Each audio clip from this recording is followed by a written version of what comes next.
ভোরের কুয়াশা তখনও পুরোপুরি সরেনি, কিন্তু সেদিন 2019 সালের 6 এপ্রিল ফেনীর সোনাগাছির আকাশে যেন অদৃশ্য কোনো অশুভ ছায়া ঢেকে গিয়েছিল। মাদ্রাসার ছাদ থেকে ভেসে এসেছিল একটি কিশোরী কণ্ঠে হৃদয় বিতরক আর্তনাদ, আমারে মায়েরা ফেলাইল। নুসরাত জাহান রাফি মাত্র 18 বছরের এক সাহসী কিশোরী, নিজের জীবনের ঝুঁকি নিয়েও যিনি অন্যায়ের বিরুদ্ধে মুখ খুলেছিলেন। কিন্তু সমাজ সে তো শুধু শাস্তি দিতেই জানে, বিশেষ করে তুমি যদি মেয়ে হও, সাহসী হও আর তুমি যদি সত্য বলো। তাকে পুড়িয়ে মারা হয়েছিল। হ্যাঁ, আপনারা ঠিকই শুনছেন, জ্যান্ত আগুনে পুড়িয়ে ফেলা হয়েছিল। অভিযোগ একটাই ছিল, সে একজন প্রভাবশালী অধ্যক্ষের বিরুদ্ধে মুখ খুলেছিল।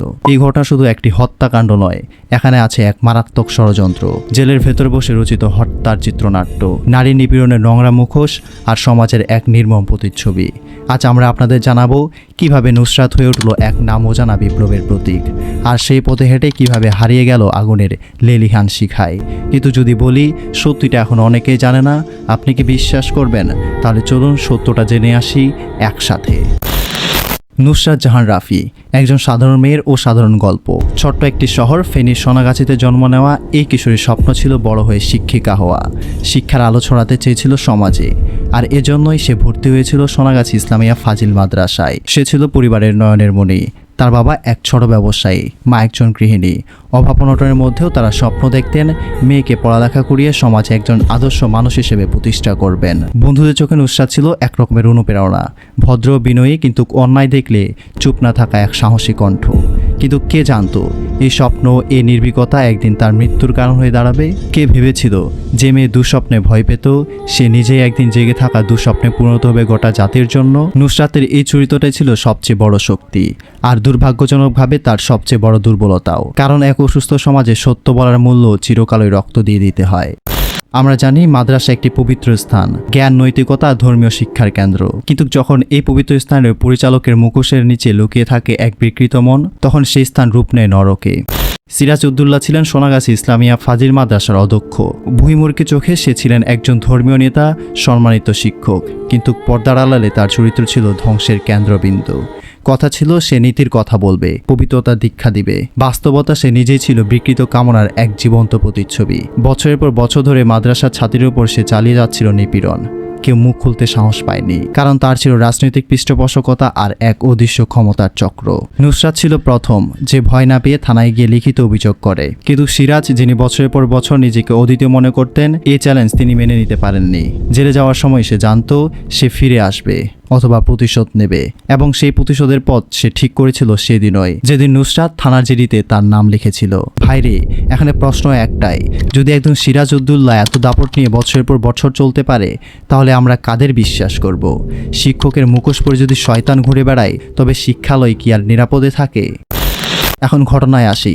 27 মার্চ 2019 নুসরাত যখন ফেনী মডেল থানায় প্রবেশ করে, সে জানতো না এই দরজার ওপারে তার জন্য অপেক্ষা করছে আরেক ভয়ঙ্কর অভিজ্ঞতা।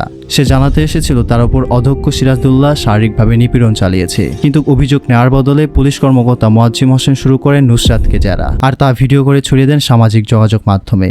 প্রশ্ন ছিল এরকম, তুমি ঠিকমতো হিজাব পরো না কেন? তোমার তো কিছু হয়নি। এই ছিল তার মনোভাব। যেখানে একজন ভিকটিম নিরাপত্তা আশা করে, সেখানে তাকে লজ্জায় ডুবিয়ে দেয় রাষ্ট্রের প্রতিনিধি। তদন্তের নামে চলে চরিত্র হরণ। অভিযোগের পরপরই শুরু হয় চাপের খেলা। স্থানীয় প্রভাবশালীরা আসে নুসরাতের বাড়িতে মা বাবাকে বোঝাতে মেয়েটা ভুল করছে, বাড়াবাড়ি না করে বিষয়টা মিটিয়ে ফেলুন। কিন্তু নুসরাত চুপ থাকেননি। সে জানতো সত্য বলা কঠিন, কিন্তু চুপ থাকলে আরো অনেকের জীবন অন্ধকারে হারিয়ে যাবে। এদিকে কিন্তু সিরাজ জেলে গিয়েও চুপ ছিল না। কারাগার থেকে সে মোবাইল ফোনে নির্দেশ দিচ্ছিল, পরিকল্পনা আটছিল। আর সমাজ, সে তো আগেই বিভক্ত হয়ে পড়েছিল। কেউ নুসরাতকে মিথ্যাবাদী বলছিল, কেউ আবার সম্মানহানির অভিযোগ তুলছিল তার পরিবারের উপরে।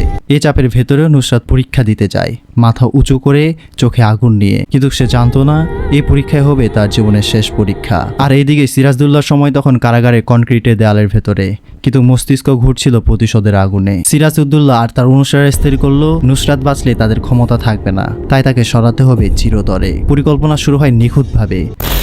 6 এপ্রিল 2019 নুসরাত আলিম পরীক্ষার জন্য আসে মাদ্রাসায়। সেদিন ছিল তার জীবনের সবশেষ কাল। একজন সহপাঠী তাকে জানায় একজন বান্ধবী ছাদে ডেকে পাঠিয়েছে। কিছু না বুঝেই নুসরাত ছাদে যায়, কিন্তু সেখানে ছিল না কোনো বান্ধবী, ছিল শুধু প্রতিশোধের ফাঁদ। তার গায়ে ঢেলে দেওয়া হয় কেরোসিন। নুসরাত চিৎকার করে উঠে, আমার গায়ে আগুন লাগায়েন না। কিন্তু দানবেরা থামেনি, আগুন ধরিয়ে দেয়। আগুন যা নিমেষে গ্রাস করে পুরো শরীর। তার চিৎকারে কেঁপে ওঠে মাদ্রাসার চারপাশ। সহপাঠী ও শিক্ষকেরা ছুটে আসে। অগ্নিদগ্ধ নুসরাতকে নিচে নামানো হয়।